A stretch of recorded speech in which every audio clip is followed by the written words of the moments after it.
Hi, and thanks for joining me again for another episode of the Absolute Bookkeeping Podcast. This is one of our specials again. Today, I'm joined by Kayleigh from Teleroo. Kayleigh, can you introduce yourself and a little bit about your role and Teleroo itself as well, please? Yeah, absolutely. I am Kayleigh Graham. I'm the head of partnerships and growth here at Teleroo. So, Teleroo is a bulk supplier and payroll payments platform specifically for accountants and bookkeepers.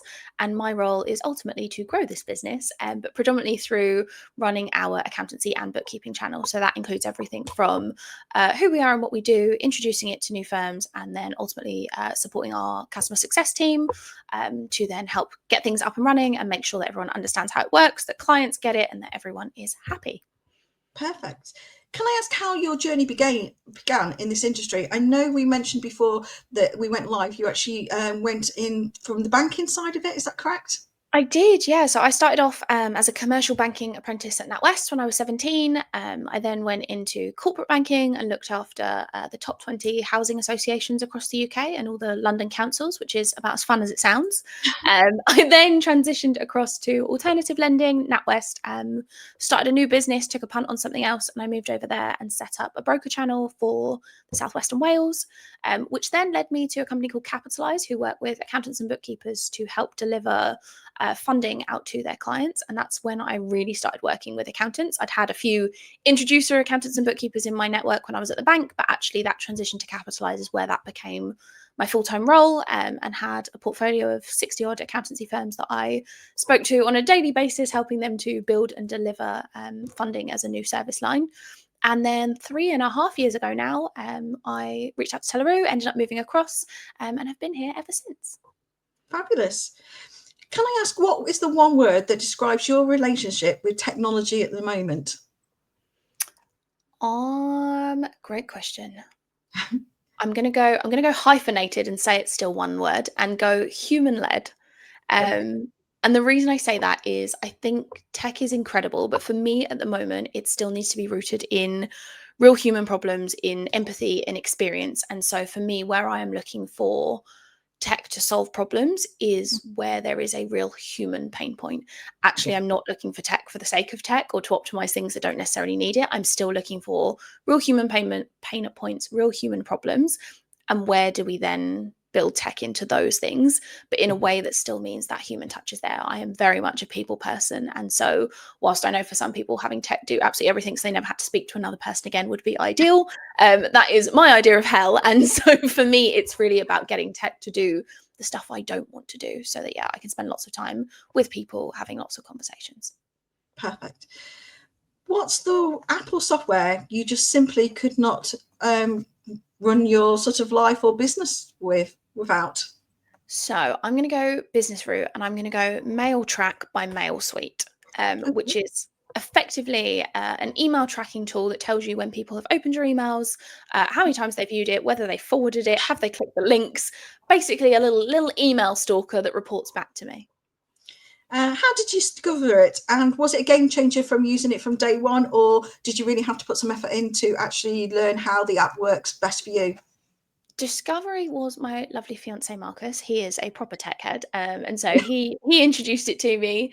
And actually, it was a game changer from day one because of the way it works. It is very much just a plug and play model in terms of it being able to go out and track things from that point. And I think for me, you'll be able to relate to this, Tash. As Yeah. a bookkeeper in this space, you are constantly meeting software companies. They are constantly sending you stuff. They are constantly, can we just jump on a call? Can I just ask you a question? What do you think of this? Just following up, just checking in. They are just always doing something. Yeah. And actually, I hate that. I think there's nothing worse than an email that says, just checking in. Did you see my email? And Yeah. I absolutely hate that. And so this for me has been a way for us to completely remove that. Actually, I can see when someone's opened an email, which means that my follow-up can then be really targeted. I'm not Yeah. sending them saying, hey, did you see this email? Did you have any questions? Those are both questions that result in a yes or no answer. I'm able to say, hey, what questions did you have? Or common questions we get from people at this point are X, Y, and Z. Yeah.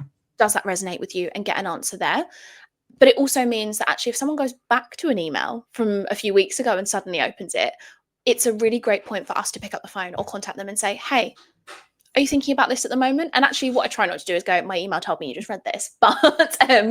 it's more of a, hey, where are we at with this? What are you thinking? But it's normally perfectly timed because I can see that it's something they're engaging with in that moment. Sounds fab. What are the sort of the key problems that it actually has solved for you? So you've mentioned the fact it actually identifies when it's been open, so you're not actually just chasing a nobody at the other end and things like that. Yeah, exactly that. So I think the key thing is really structured follow-up Yeah. that is timely. In a sales cycle, it's very common for, particularly in tech companies, for people to be looking for 12 touch points with any lead. That's a very common number, and that will be emails, phone calls, LinkedIn, whatever it might be. But actually, it's really easy to run through that series of cadence and have no idea who's opened what or if they actually are engaged at all. You could have sent 12 emails and they haven't opened a single one of them. This means that when we follow up, we're able to do it at the right moment when they've opened an email. If we can see they haven't opened an email, that tells me it probably wasn't that urgent. They're probably not that interested. So how can we re-rank that priority on our side so that we know, hey, this clearly isn't a priority for them at the moment, and that the next message we send is really tailored. And that might mean the subject line says, hey, Telaroo, is this still a priority? And it's really clear, and they can come in and go, no, it's not right now. And we can close that down, or we can rearrange to follow up in 3 months, 6 months, whatever it might be. But it stops us from being pesky and following up with people that don't want that, and allows us to be really, really targeted with what we're saying and when in that journey. Would you say it's helped you sort of save time or even keep your sanity? Yes, in the sense that I don't think there's anything worse than thinking you're just throwing things out into a void and no one's listening. So Yeah. it's nice to know when things have been opened and when they haven't. So it's definitely done that. And from a time save perspective, I think so, because we're not chasing unnecessarily. We're not just doing things because that's the cadence that's been set up. As I say, we're able to be way more targeted and not waste time on emails, phone calls, follow up that quite frankly clearly isn't wanted. Yeah. Would you say there's any common mistakes when using this app that maybe not actually using it to its full potential? I know a lot of people try new apps, but they don't actually use all the help lines and things like that, and the how-to guides. Would you say this is a common thing with this app as well? So there's a couple of versions of it. You've got the free version and then the paid for version. The free version, I don't think you can go wrong with at all. It very much just tracks your emails, tells you if they've been opened or not. That's pretty simple. The more advanced version gives you kind of breakdowns of what's been clicked, when, by who, all of that kind of stuff. And I would say that the mistake would be not going and looking at that information. It's no good just having it there, but actually going in and seeing if you are sending, if you have a kind of almost scripted email that you send after a demo, for example, or after your initial sales call with someone, and you send this email every single time, it would be silly, in my opinion, to not go and look at that data and see which links are people actually clicking. Because if I have an email where I send 5 links, but I can see repeatedly that everyone's only ever clicking on these 2, then actually that tells me the other ones probably aren't relevant, and I can make that email way more succinct and probably way more powerful in just having those things that people are actually using and actually wanting. And it also means, in terms of internal prioritization, when we're looking at, hey, what do we need to work on next? What do we need to improve? What piece of content needs an update? It's a really clear guide as to what people are wanting and using. So I think the mistake would be, not using all of the data that's available if you are on that enhanced version. Perfect.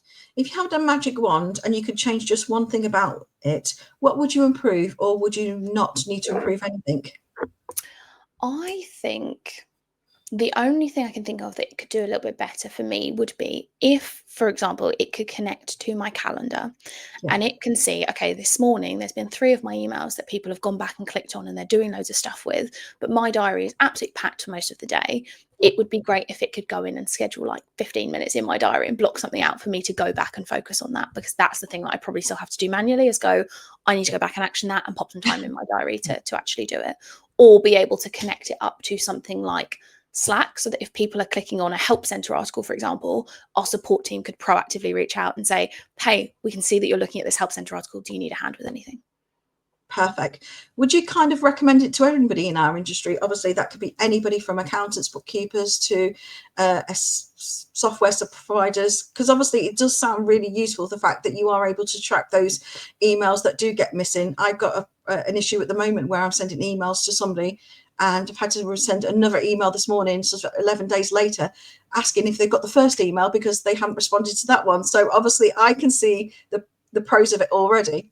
Yeah, Absolutely that. I think it works for anyone. If you're sending emails, I think there's a win there for you just in being able to see that. You can choose how you're notified. So if you want it to be sat in your inbox, or actually if you just want it in your dashboard, so you can choose kind of what that looks like for you. But I think there's a really obvious need. I think we can all think of emails we've sent where we've gone, have you seen this? Have you had a Yeah. chance to look at this? If you can see that they have and when they last opened it, you can solve that problem.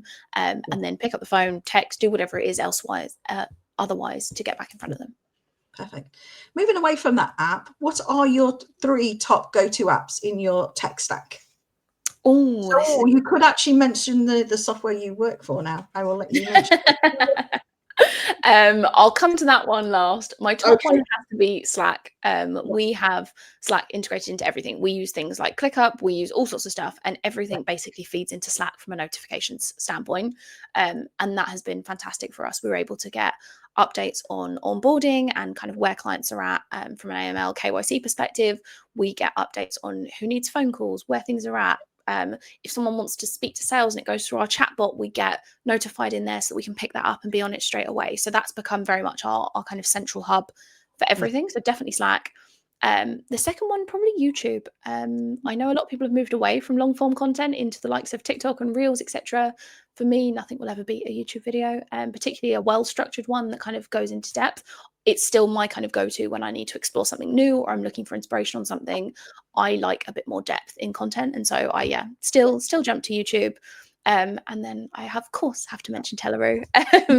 It is one of the things that we are seeing real growth in the accountancy bookkeeping space at the moment, is that actually when you speak to firms and you ask them about their plans for next year, everyone is saying growth. When you start diving into that and you're asking them, okay, is that coming from new clients, existing clients? Actually, a lot of firms are saying from existing clients. Yeah. And one of the ways that they're looking to do that is to really start building out that outsourced finance function piece of work, and take the work they were doing previously around bookkeeping and start fleshing that out with some other things in there around reporting, around payments, and really bridging those gaps. And so for us, that's absolutely huge. And we're working with a number of firms to really build out what that process looks like, because it's not just taking bookkeeping and adding payments on. It really is about how we make sure that these process flows work beautifully, that clients understand the value and that they are really bought into it. But actually, we're seeing firms be able to take clients that are paying them £200 a month and get them to a point where they're paying £8, £9, £1,000 a month, off of kind of restructuring the way they do their services, the way they do their fees, and kind of the additional bits that sit within that. So Teleroo is a payments platform, and at its core, that's what we do.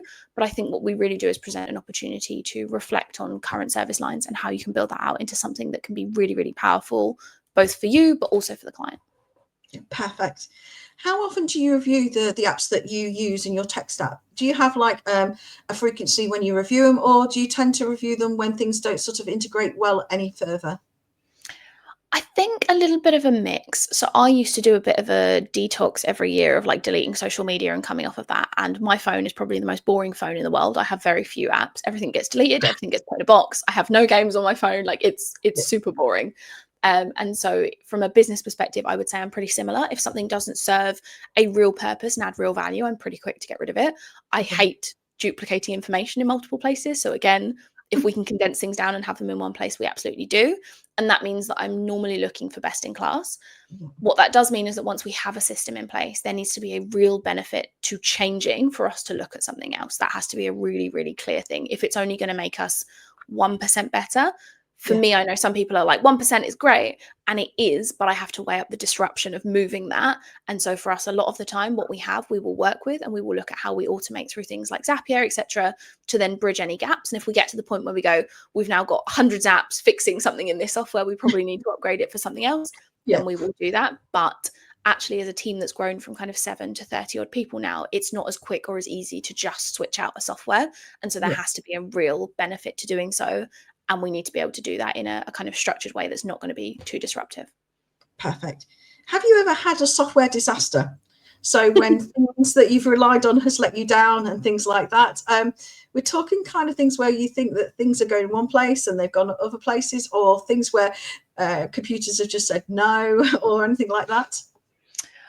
We on the kind of payment side of things, we are reliant on things like Amazon servers and bits like that at times can play up. But taking those things out of the equation to where we've got a little bit more control, we've definitely had it with CRM. We have had 2 different CRM systems since I've been at Teleroo. First one was good, but cost us a lot of money and wasn't really doing everything we wanted. We moved to another one, and then we thought that this software could do certain things that it couldn't by itself, shall we say. And so we have had to do some work around add-ons, etc. And one of those things was tracking kind of pipeline and success of firms coming on and going live. Yeah. And we did have a period of time where that just broke completely, and we didn't have the visibility on what was happening, and we were having to manually track which firms have come on board, what clients have they added, and have those clients been able to send payments, which it wasn't the end of the world. No one died. It wasn't that awful. But it is quite painful in a business where we have so many things automated. When something does break and you have to go back to doing things manually, it's definitely painful, and definitely something we try and avoid. But thankfully, yeah, not a major disaster. No, but I think the key thing here is that because you've got the process manually to a T, then the automating side of it is a lot easier to manage if it does go wrong, because you know which process it's missed. And I think that's a key part with automation. Map it out manually first, work with it manually, and then slowly automate bits of it. I think that's the key process. I was having this conversation the other day with someone in our team where actually they were coming up with so many great ideas about how we can automate new processes and things that we can create and things that we can do automatically. But actually my pushback was, they are all fantastic sounding things. I want you to test them manually doing them, see what results you get. And then those ones that are successful, we will automate. But we need to be able to understand what's happening and why. And I think, slightly off topic, but I think it feeds into the conversation people have around bringing like trainees into remote businesses where we now have all of these tools, and that actually in like the bookkeeping accountancy world, will these trainees know why things happen and how to fix them when the tech does get something wrong? There's definitely a question mark around that, of how you make sure they still have the underlying knowledge to be able to unpick the tech errors when they happen, right? I think that's with me. I have a whiteboard on my desk with a T account still, and everything goes back to the bank account. And if I can't work out how to post it, I always do it that way. And that way I know. And it's totally 100% back to the same principle. Map it out manually first, and then you can work everything else around it. Perfect. 100%. What's your advice for bookkeepers and accountants out there who feel overwhelmed by all the software choices out there? You and I are a big lover of all these events, but there are so many choices, so many different solutions to problems that we never even thought we had. What is your piece of advice for the overwhelmness feeling that you get from attending and having to choose something? I am going to use a bit of an analogy. I'm getting married next year, and I think it's a very similar concept to if I rocked up to my wedding day having done no planning, I'd probably feel quite overwhelmed. And I think the same concept applies here, is that there is a lot of planning that should go into these things, but often there isn't. If you are going to a big conference where you know there are going to be hundreds of software providers there, I think the worst thing you can do is just rock up and see what's there. I think you need to take stock before you go. You need to sit down and think, okay, if we were to run through a client working with us from onboarding right the way through to what we then do on a daily, weekly, monthly, quarterly basis for this client, what do those processes look like and where are the pain points? If onboarding is a real pain point, okay, let's note that down. Let's look at our onboarding process and what is it about that that's the challenge? Is it the AML section? Is it the comms section that we don't know what we're saying to clients? Is it that it takes them so long to give us the information? Is it the information stored in so many different places? What is the pain point within that? And breaking that down across your services, and almost then having a bit of a hit list and understanding where the challenges are. You then need to prioritize those. What is the biggest pain point? What's going to have the most impact? And you can decide, only I think the person in those shoes can decide what that pain point is and how high it is. But you prioritize them, and then I think you go through and you fix one thing at a time. You go, what is the biggest thing that we need to fix right now? It's that one. And everything else, we're kind of going to suck it up for the minute. Because actually, when you try and change too many things at once, it becomes really, really unmanageable. And you almost have to go down the kind of James Clear atomic habit stacking idea of let's fix the one thing, get that working really well, and then we'll add the next thing on. And I think that's where people go wrong, is I think it's almost shiny object syndrome. These things all sound great. It sounds like a wonderful idea. Let's take them all on at once. And then actually you never fully implement any of them, and you're left with kind of a distaste. On your side, I can also assure you the vendors are feeling it themselves. They're going, but you said you really wanted this, and you said this was really a pain point, and now you're not doing all the things that you said you were going to do with it. And everyone ends up really frustrated. So I think take stock, look at where the problems are, prioritize those problems, and then go through and fix one thing at a time. Perfect advice. I like that. Right, now for the quick fire round. So iPhone or Android? iPhone. Xero, QuickBooks or Sage? Or we could even say free agent as well on the end of that. We as Teller, we are we use Xero personally, so I feel obliged to say Xero. Coffee or tea? Tea. What is the one piece of business wisdom you wish you learned at the beginning of starting your career? Oh, the person I've heard phrase it best is Rachel Harris, and she says that slow is smooth and smooth is fast. That's not how I used to say it, but it's very much the idea that actually sometimes stepping back, doing things a little bit slower, but making sure you get them right is ultimately going to make you faster in the long run. Yeah. No, perfect. I love that. And my final question for you today, Kayleigh, what app do you think is underrated and deserves a little bit more love? Other than Teleroo, I think I'm going to go Xenon Connect. I think they're doing some really great things. We constantly hear really great things from our client base, and I don't think that they are necessarily shouted about enough yet. Although they did just win 2 awards at the ICB Luca Award, so it turns out maybe they are getting more recognition. No, that's brilliant. So thank you very much for being a great guest today. Thank you for everybody for listening, and join us next week for another episode. So thank you.